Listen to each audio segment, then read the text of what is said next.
While I was in the hospital recovering from surgery, my sister moved into my apartment, transferred money from our shared emergency account, and started sleeping with my fiancé.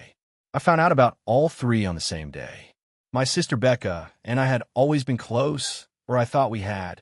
When I went in for a complicated surgery and needed someone to check on my apartment and my cat, she was the obvious choice. I gave her my spare key, my building fob, and access to the emergency fund I shared with my fiancé Derek for household expenses. I trusted them both completely. That was the last time I trusted either of them. I was in the hospital for 11 days. Recovery was harder than expected. I was on strong medication, sleeping a lot, focused on getting better.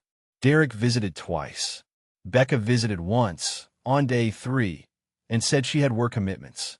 What she was actually doing was settling into my apartment like it was hers.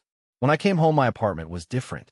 Little things, furniture moved, my toiletries replaced with different brands, food in the fridge I didn't buy. Derek said he'd been staying over to take care of the cat. That made sense on the surface. Then my neighbor knocked on my door the day I got home and said, "Oh, you're back. Your sister seemed to be staying here. I thought you'd sublet." My sister had been there almost every night. I checked the emergency account online that night. $4,200 was gone. 2 transfers over 7 days while I was hospitalized. The account required both Derek and me to authorize transfers over $500, except we'd set it up years ago and never updated the security settings when Derek got a secondary access credential. Becca had asked Derek to authorize the transfers. He had, without telling me. I called Derek immediately.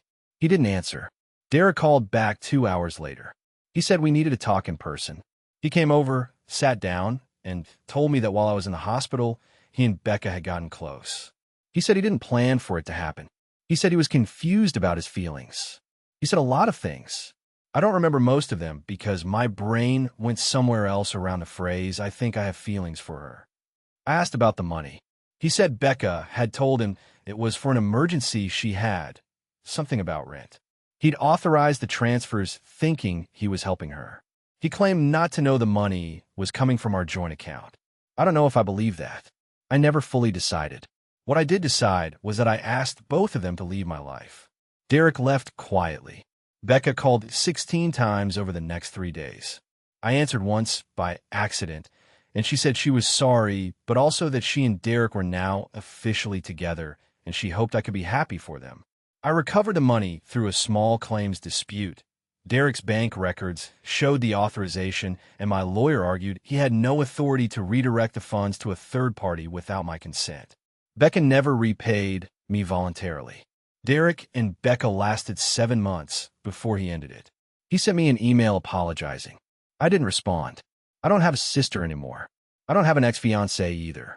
What I have is a different apartment, a lawyer I trust, and a very clear understanding that giving someone a spare key is not the same as giving them permission to your entire life. Some people treat access as ownership. The only way you find out which kind they are is by watching what they do when you're not looking. Is this something you could ever forgive a sibling for? Or is family loyalty just a story we tell ourselves?